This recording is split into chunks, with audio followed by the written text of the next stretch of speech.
यह वीडियो बिहार सरकार के माननीय मुख्यमंत्री नीतीश कुमार जी को दे हैं। ये हम माननीय मुख्यमंत्री नीतीश कुमार जी आपने कल प्रेस कॉन्फ्रेंस करके बताया, हम 20,000 युवाओं को, बिहारियों को नौकरी देंगे और शीघ्र आपने पहले कहा था एक परिवार में अगर किसी को नौकरी नहीं है तो उसको परिवार के एक सदस्य को नौकरी देंगे। आपने कहा इसके पहले जो उस परिवार, जिस परिवार में किसी बच्चे को नौकरी नहीं है तो उस परिवार को हम प्राथमिकता के तौर पर उस परिवार के लोगों को देंगे नौकरी। और आप एकदम खुशहाली की बात करते हैं कि बिहार में को हम फिर जीत लेंगे, बिहार विधानसभा का चुनाव फिर जीत लेंगे। और एक तरफ जो है JCW 384 2016 से पटना हाईकोर्ट से बर्खास्त, डबल बेंच से बर्खास्त कर्मचारी को पदोन्नति के साथ कुर्सी पर बैठाया जाता है क्योंकि वह घोटाला करने में, उसका ऑडिट रिपोर्ट देखिए, उसका ऑडिट रिपोर्ट देखिए, AG का ऑडिट रिपोर्ट देखिए, ये और ऑडिट रिपोर्ट देखिए।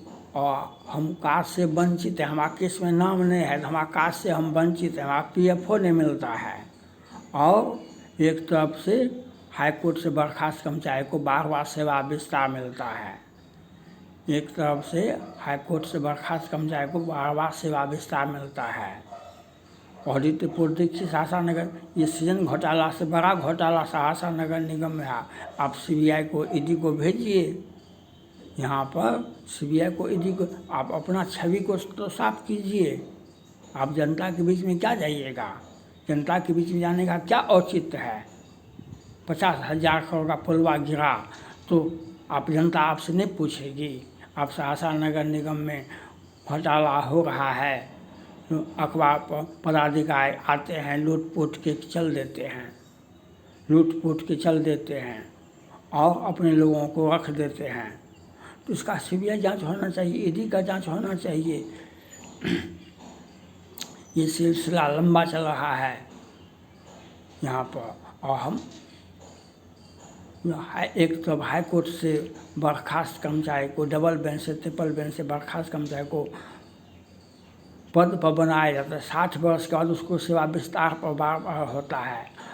ऑडिट रिपोर्ट नहीं देखा जाता है, ऑडिट रिपोर्ट नहीं देखा जाता है क्योंकि घोटाला करने में पारंगत है।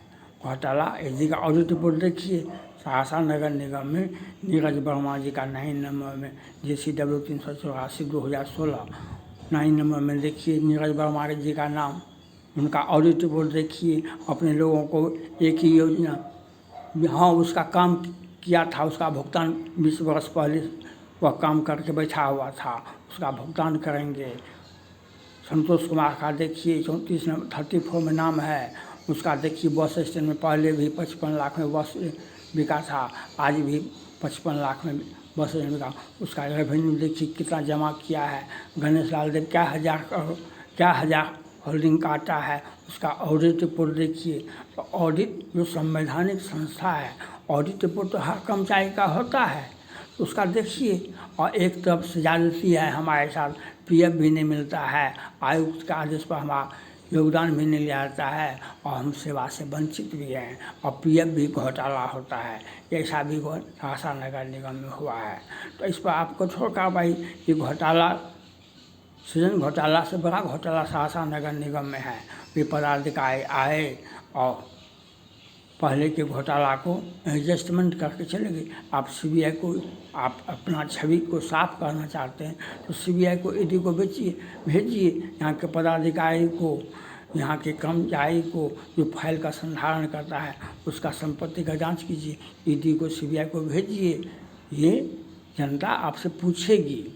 आप जो ये बता रहे हैं कि हम 20,000 कर्मचारियों का बिहार का बहाली, आप तो 10 लाख कर्मचारियों का बहाली कर दिए।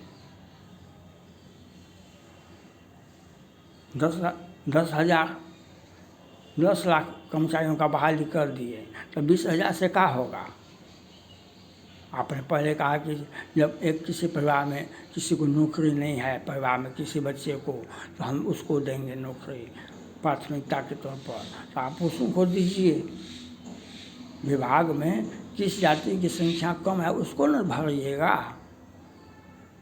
कि अपने लोगों को आप एक तब हाई कोर्ट से बर्खास्त कर्मचारी को सेवा में बना के रखते हैं, डबल बेंच से ट्रिपल बेंच से बर्खास्त कर्मचारी को, एक तरफ से ऑडिट रिपोर्ट नहीं देखते हैं उस कर्मचारी का जिसको, और एक तरफ से 60 वर्ष के बाद सेवा विस्तार देते हैं, और एक तरफ से हमारा कार्ड, हम कार्ड से वंचित हैं, हमारा PF भी नहीं मिलता है। तो यह मुख्यमंत्री का देखना काम है। ये मुख्यमंत्री को यह हम वीडियो दे